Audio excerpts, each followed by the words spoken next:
listener production.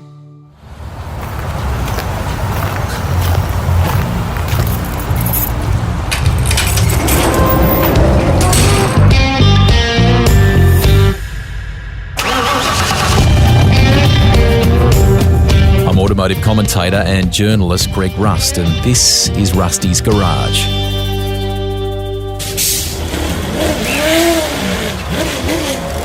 In this episode, I'm at a racetrack in southeast Queensland, about an hour's drive from Brisbane, where Supercars teams test and race.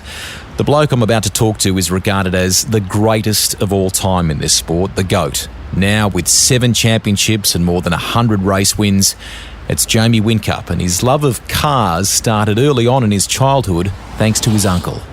Uncle Graham used to race cars. He had a Chevy Monza, which he pretty much built himself, and there were only a couple of them around. I know Bob Jane drove one for a bit. That was the ultimate, that was the beast that I aspired to drive one day. What was your first road car? My first road car was a baby blue A V8 Commodore. It was a special, so it was sky blue. Great car. It was my grandfather's car. He was getting up pretty old, and he stopped too close to the railway tracks, and the boom gate came down and hit the roof. So Dad and my Uncle Graham said, you're finished driving. I was turning 18 about the same time. They put a new radiator in it for me, give it a cut and polish, and that was my first car. Has anyone in the family kept it, or has it moved on now? It's moved on. I'd love to be able to find it one day. I haven't actively gone looking for it, but if I could find it, I'd certainly get it back.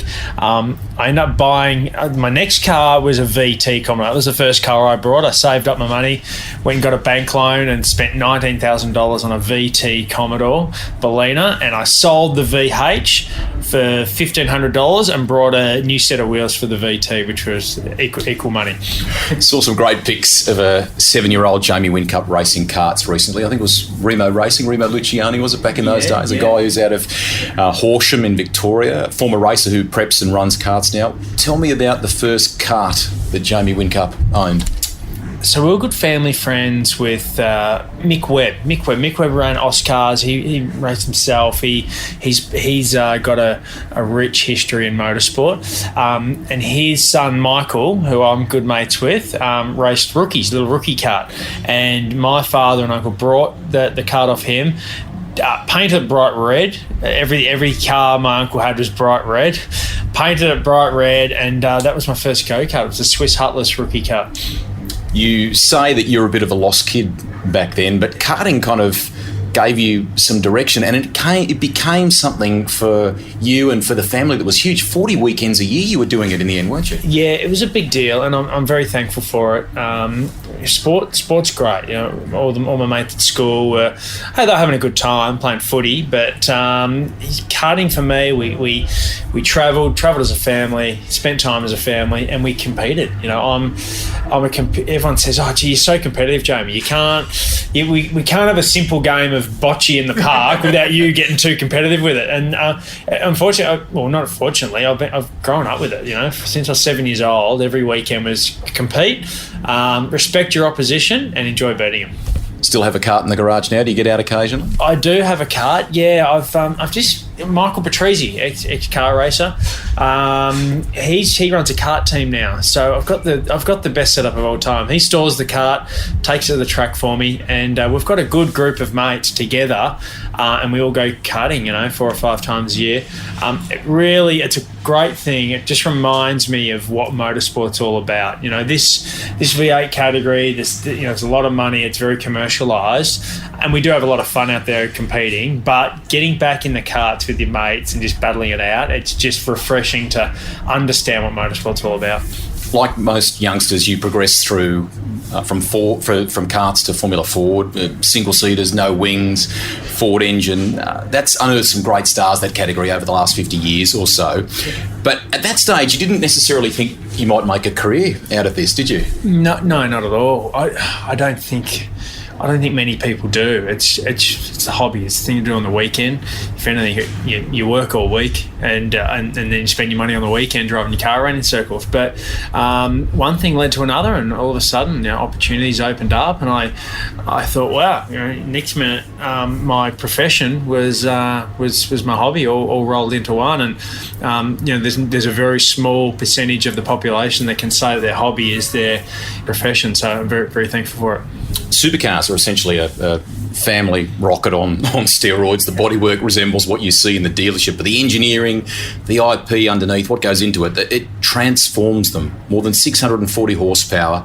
A lot of passion for this sort of racing in these parts, and there's a bit of an art to driving them. What did you think the first time you drove one? What are your memories? I just couldn't believe the power. Well, I was at Mallala on the outskirts of Adelaide. I got an opportunity to drive through a family friend and whatnot. Ross Halliday was the owner of the car, and just blown away by the power. I'd come out of a 110 horsepower Formula Ford into a 650 horsepower V8 Supercar, on full gas. So I was literally 2 seconds behind the car. I was hanging on at that. So I knew what I was doing, but I was certainly hanging on. And the lack of wind. I've raced go-karts and Formula Ford. You crack your visor and you get so much air in the helmet. It's ridiculous. To be inside a car with a windscreen with no air circulating, it was a very weird feeling. I know from riding in them, they actually feel like a bucket of bolts as you trundle down along sort of 40 k's an hour in the pit lane. But then it all comes to life the moment you unleash all that grunt. Does it still give you the same kind of buzz as Mallala to this day? It doesn't, without that. Like, when you don't feel the power anymore, you get used to the power. Mm-hmm. You absolutely never get used to the grip and just maximising a car on new tyres and qualifying. That the feeling you get when you get it all right and you feel that rhythm and extract the most out of the car, that's a money can't buy experience that you never ever get used to. The only time you do realise you're going fast is when you have a bit of a moment at a place like Phillip Island. You might drop a wheel off or something might happen, and then you decide to yourself, oh, yeah, let's abort this lap and let's just slow the car up. And then the time it takes to actually get back to a normal speed, it takes forever. And it's only those times when you realise actually exactly how quick you're going. I used the word art before because it is like that, to drive them at the limit. How hard is it to get to that point where you can go lap after lap at that marker? Well, there's a lot of psychology in that, personally, and a lot of psychology from the car giving you the good feedback to be able to actually find that limit, So it's a big combination of the two. But as I say, finding the limit of a car or extracting the most out of it for however many corners there are on a track and get that lap out in qualifying on the big stage, that's a cool feeling. That's what we do it for. Every aspect of performance is analysed in this game. Do you enjoy that side, the engineering side?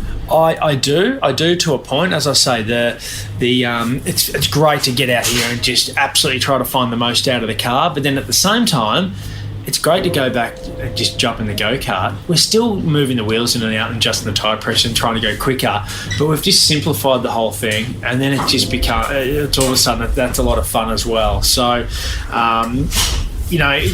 as I said, the car racing thing's awesome, trying to get right into that engineering, but then at the same time keeping it simple is great also. I enjoy both sides. Did you learn a lot of that craft from your karting when you were a youngster, and do you develop a bit of a language along the way so you can converse with the engineers and let him know what the car is doing? I think over 90% of your skill comes from go-karting. Where the racing that went on back when I was 12 years old with Will Davo and Mark Winterbottom and whatnot in karts, the same battles are still going on. We're just the cars are a bit bigger and they're a little bit more expensive to fix when it all goes wrong. But it's the same thing. All your racecraft and everything comes when you're a youngster.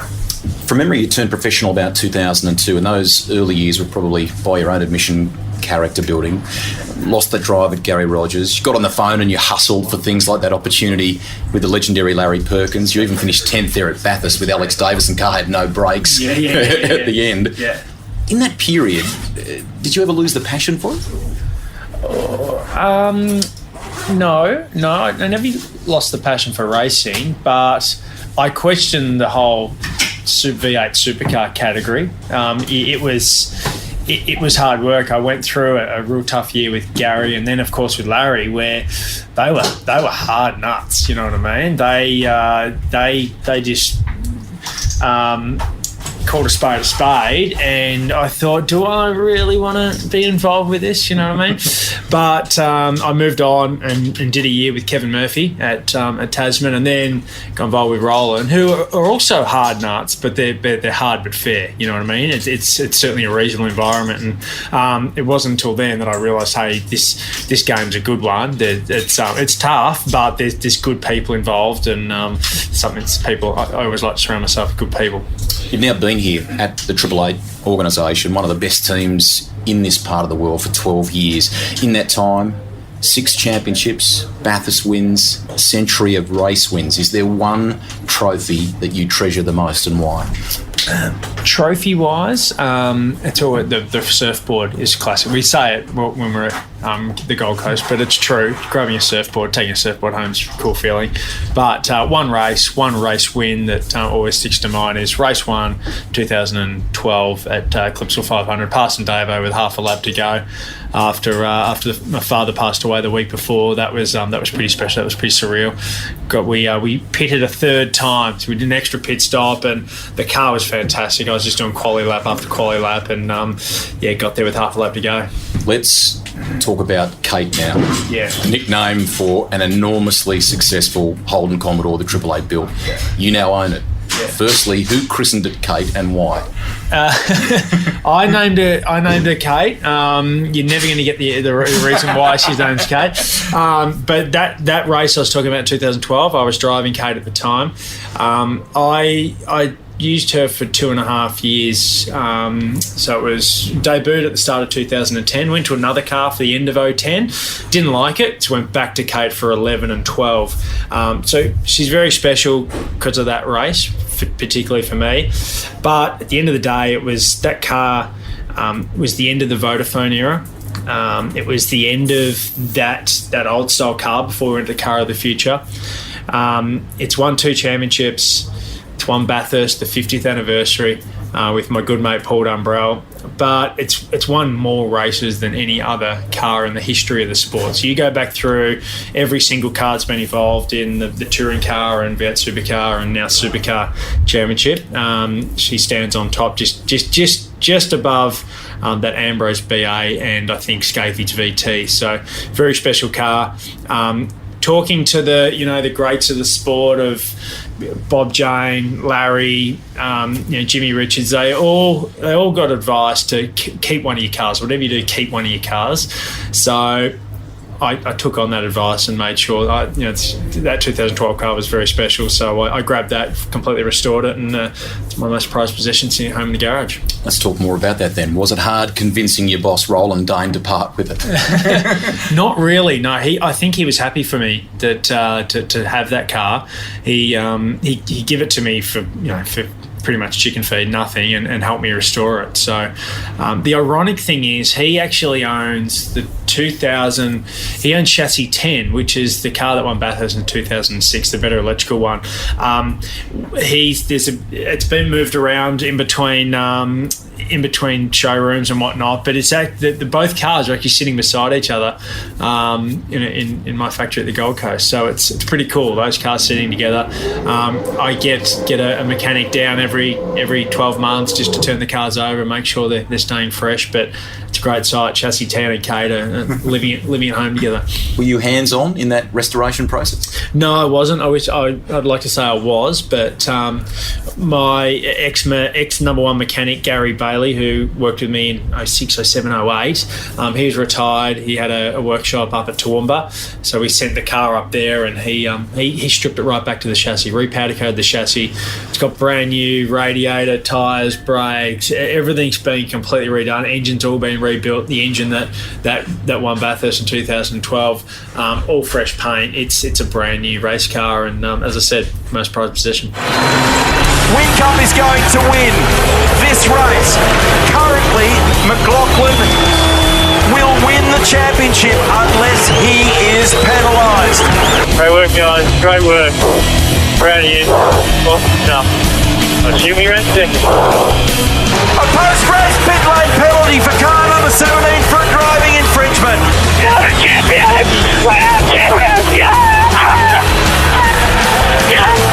Wow! Jamie Whincup is champion.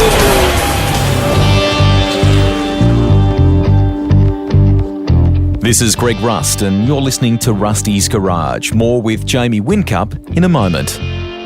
In this series, we're not only focused on the machines with four wheels, but also ones with two.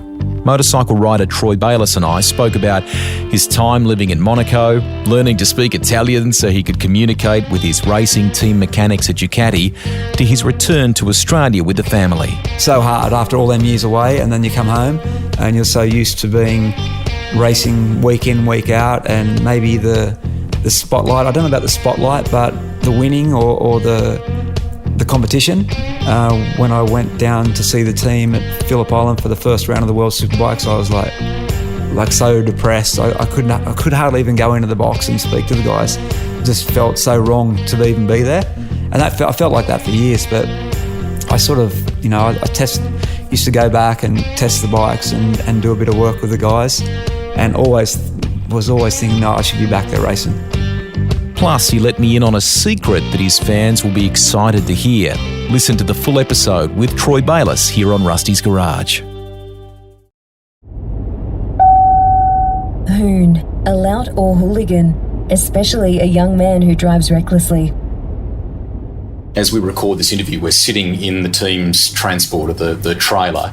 The old version, you were able to borrow. You've got a truck driver's licence, so you went and physically picked up Kate and drove it home. Tell us about that. Yeah. So I spent 3 days of my life getting my B double license, my multi-MC, the multi-combination, just for if I needed it, if I ever needed it. So, that was a good opportunity. So I rang Roland up and said, I need to borrow the truck, and jumped in the truck, and off I went to Toowoomba, forgetting about the range. I didn't realise the Toowoomba range was you go up a kilometre and back down again. So I was on the phone, hands-free of course, to the truckies, and I'm like, how do I get this thing in low gear, and then how do I work the engine brakes? But we got a little sorted before I got to the range and before I come back down. But brought the car back, took it back to my garage, unloaded it, put it home, and then we went back to the workshop, and then the tail lift broke. So thank God that broke.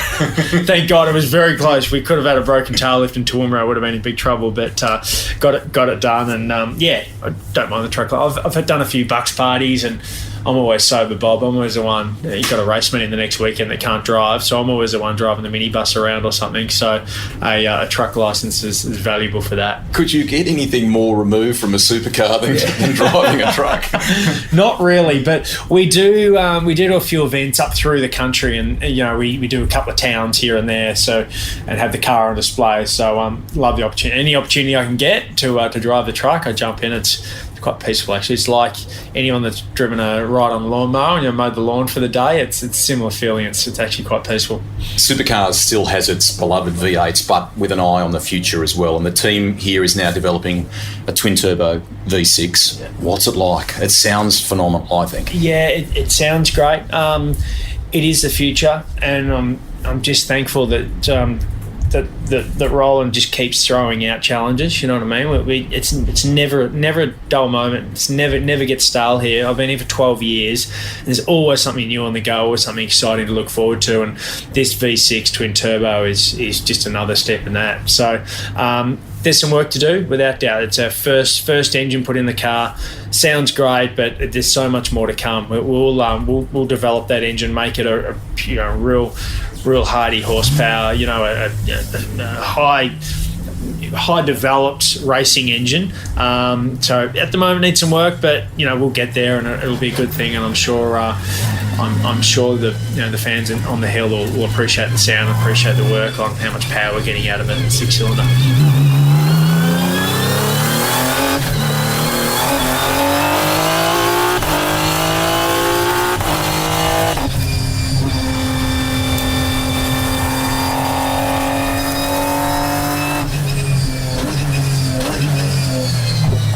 As you and I talk, you're right in the battle for the Supercars Championship, and you started the year superbly too, mate, with Craig Lowndes, a win in the Bathurst 12-hour in the Ferrari 488 GT3. What was that set of wheels like? I mean, very different machine to the Holden Commodore you're in most weekends. Yeah, a massive eye-opener. I say I've been very limited in the cars I've driven. I've driven a go-kart, a Formula Ford, a few other little small cars here and there, but then I've moved into supercar, and that's pretty much all I've driven. So opportunities to drive other cars have been few and far between, just because I put so much commitment into the supercar thing.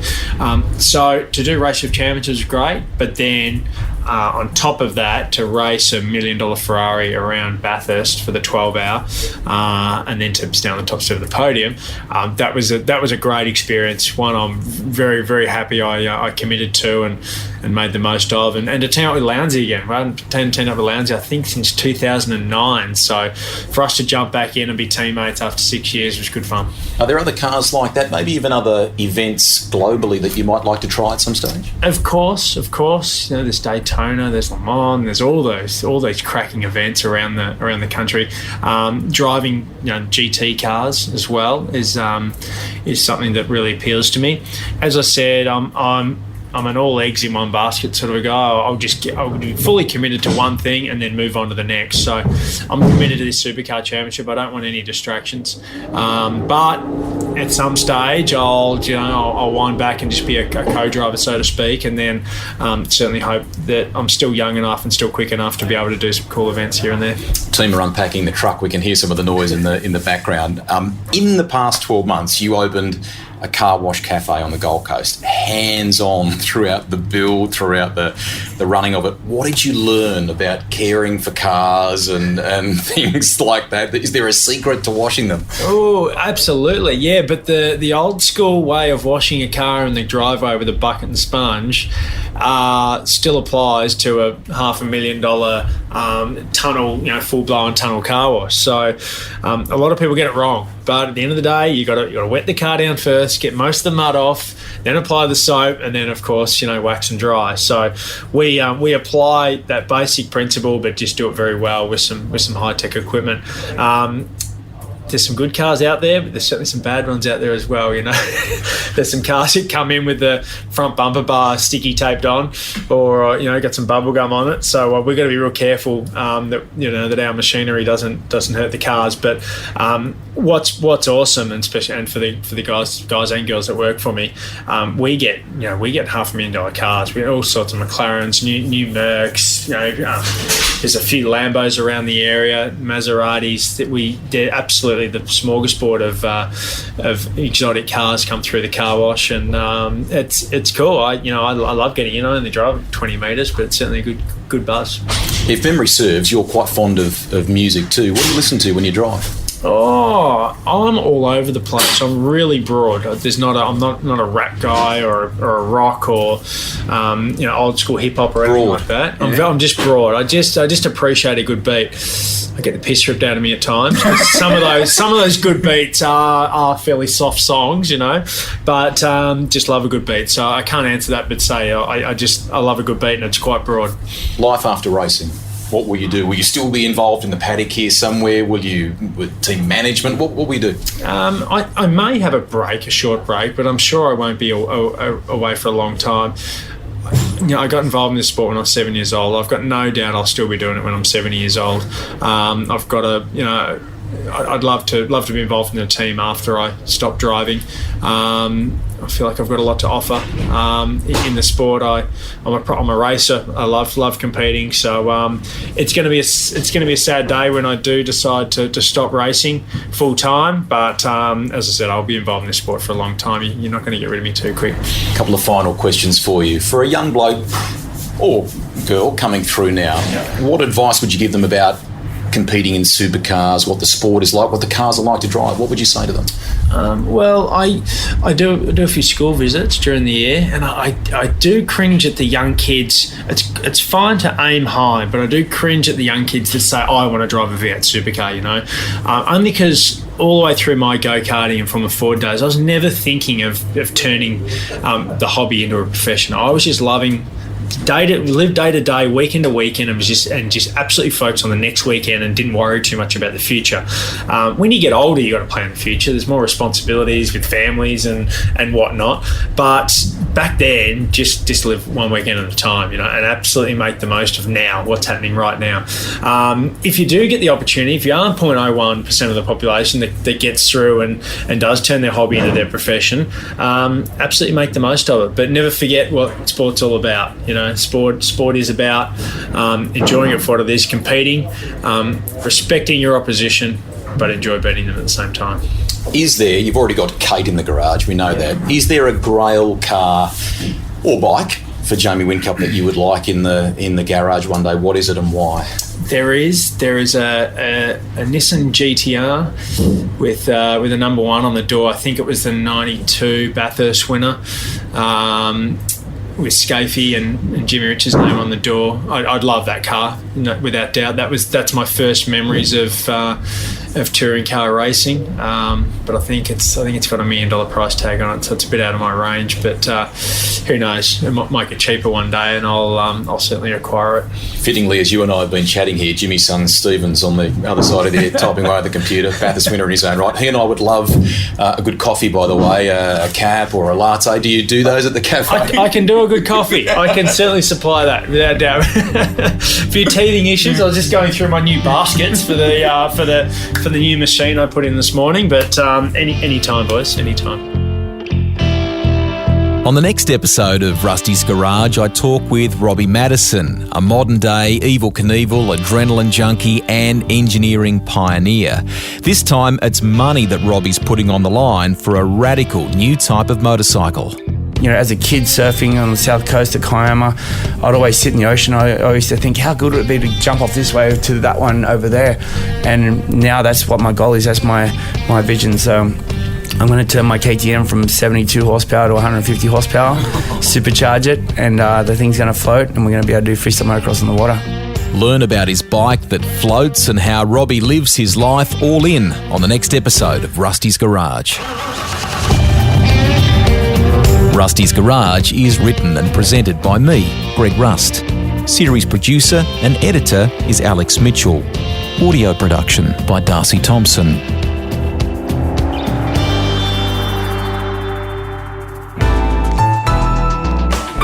Listener.